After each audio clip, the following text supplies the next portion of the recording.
Vous écoutez Europe 1, il est 9h30, le journal des médias avec Romain Bro. Bonjour Romain. Bonjour, à la une ce matin, deux célébrités qui finalement ne vont pas plonger pour l'émission de TF1. Aurélie Filippetti attaque le magazine Voici et un nouveau problème de photos sur un site de vente par correspondance. Et on commence donc avec ces deux célébrités qui ne vont finalement pas plonger pour l'émission de TF1. Oui, Splash, le grand plongeon, c'est le titre de cette émission programmée la semaine prochaine sur la une. On vous avait déjà relayé sur Europe 1 quelques noms de célébrités susceptibles de se lancer pour le grand saut. Parmi elles, la chanteuse et comédienne Princesse Erika, un nom à rayer de la liste des plongeurs puisqu'elle a des problèmes d'emploi du temps, comme elle l'a expliqué sur votre blog Vendredi Jean-Marc. Programme chargé pour elle, des concerts, des projets et l'enregistrement d'un nouvel album. Elle ne pourra donc pas participer cette saison, mais a d'ores et déjà fait savoir qu'elle est OK pour une deuxième édition.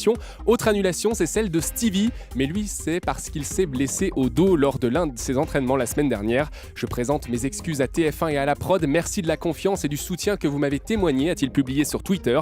La prod qui a donc du pain sur la planche pour trouver d'autres people à faire plonger dans le grand bain. Karine Ferry a dû, elle, interrompre les tournages de The Voice suite à un malaise. Et c'était samedi dernier, le 19 janvier. Karine Ferry aurait été brusquement victime d'un malaise et a dû être conduite à l'hôpital américain de Neuilly, selon les informations publiées ce week-end par Closer.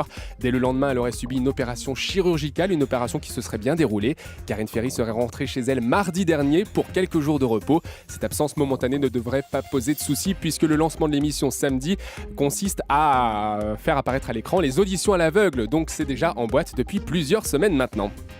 Voilà, et on embrasse Karine au passage. Thierry Ardisson tacle ses collègues de la télé. Oui, on le pensait calmé, stable, presque devenu gentil, mais non, Thierry Ardisson était en forme vendredi sur le plateau de la Médiasphère sur LCI. Poussé dans ses retranchements par Julien Arnaud et Christophe Beaugrand pour dire du mal de ses petits camarades, eh bien l'homme en noir n'a pas hésité à tacler l'émission de Bruce Toussaint qui s'est arrêtée il y a quelques semaines. Pour lui, c'est l'exemple même d'une émission qui n'a pas de concept. Il ne suffit pas de mettre 6 personnes autour d'une table pour faire un succès, a-t-il déclaré. Thierry Ardisson qui a également rhabillé pour l'hiver Marc-Olivier Fogiel. On pensait là aussi la hache de guerre enterrée. Heureusement, une figure du petit écran échappe aux critiques, celle de Laurent Ruquier. Écoutez Thierry Ardisson.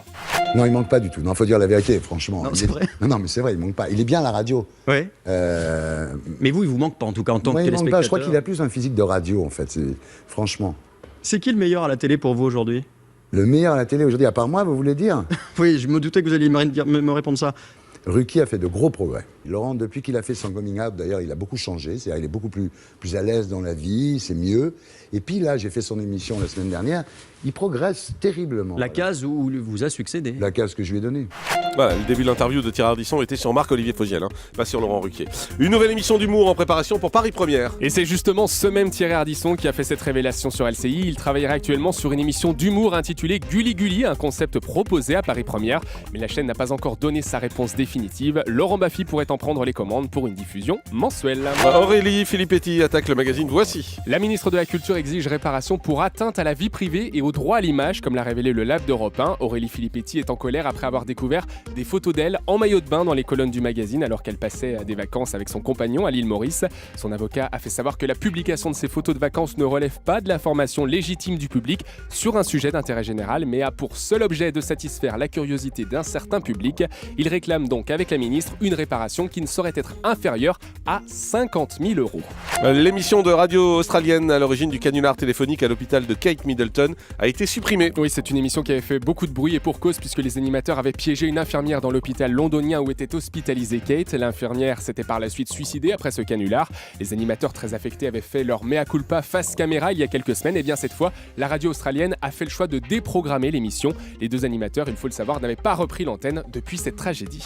Et puis une programmation étonnante ce soir, France 3 propose un prime sur les gares SNCF. Oui, la ville entre en gare, c'est le titre de ce documentaire programmé en prime time ce soir. Une grande enquête pour tout savoir sur l'envers du décor et sur les évolutions de nos gares en France, passées de simples lieux de passage à de véritables centres commerciaux. Des gares que tout le monde fréquente sans savoir réellement ce qui se passe 24 heures sur 24. Immersion à la gare de Lyon. Écoutez Maude Gangler, la co-réalisatrice, qui nous explique ce qui l'a marqué en enquêtant sur ces gares.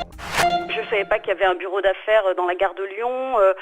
J'ai découvert les objets trouvés. On se rend compte que les gens ils laissent des machines à laver dans des gares. C'est vraiment une ville dans la ville. La sécurité, pareil, c'est un sujet que je connaissais pas bien. voir le nombre de pickpockets et surtout les techniques de plus en plus sophistiquées que ces pickpockets utilisent. C'est un concentré de ville finalement et voilà, j'ai été étonnée de voir tout ce qui se passe finalement dans une gare et qu'on n'imagine même pas dans la partie coulisses en fait. Bah, pas sûr que ça marche, ça ce soir. Charles Bietri. Quoique. Oh, bah non. Vous allez voir. Allez, on Les gens, parie veulent sur voir, combien? les gens veulent voir si on va parler de la gare de leur ville, etc. Bon, Comparer moi, avec les gares d'autres villes. Moi, je parie sur 7% de part de marché. Et puis il y a On les verra jolies demain. gares de l'époque Eiffel. On verra et demain. tout ça. Charles Bietri va quitter son poste à la tête de beIN Sport. Oui, il a lancé avec succès beIN Sport 1 et 2, les deux chaînes françaises Al Jazeera Sport. Il officiait jusque-là en tant que vice-président en charge des programmes, mais d'après l'équipe, Charles Bietri devrait prendre du recul à la fin du mois. Sa mission étant achevée, les grilles des programmes étant installées, il aurait décidé de souffler un petit peu et puis d'occuper un poste un peu moins prenant, visiblement un poste de consultant pour développer à l'international les chaînes sport du groupe. Un nouveau problème de photos pour un catalogue de vente par correspondance. Oui, vous vous souvenez, Julie, de cet homme dans le plus simple appareil qui s'était retrouvé en photo sur le site internet de La Redoute, une photo qui avait fait le buzz, qui avait fait le tour d'internet. Dans les pages enfants, dans les pages de la mode enfant, effectivement. Oui. Cette fois, si c'est le concurrent, le magazine Les 3 Suisses, qui est victime d'un petit problème de photo, comme l'ont remarqué des internautes hier. Si vous cliquez sur la page internet d'une petite doudoune sans manches froufroutée en solde et que vous passez la petite loupe pour voir la qualité du vêtement, vous voyez la qualité d'une jolie petite culotte en résille. Si vous voulez vous rincer l'œil, faites vite puisque le site risque de supprimer la photo dans les toutes prochaines heures.